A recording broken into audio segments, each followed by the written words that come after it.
અમદાવાદમાં ફરી એકવાર દીપડો દેખાવાની વાત અફવા સાબિત થઈ।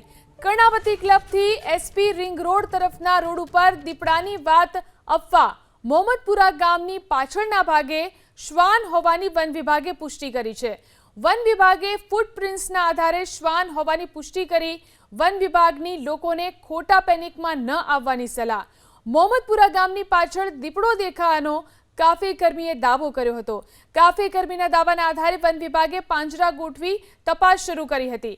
આસપાસના સીસીટીવીમાં પણ દીપડો હોવાના કોઈ પુરાવા મળ્યા નથી।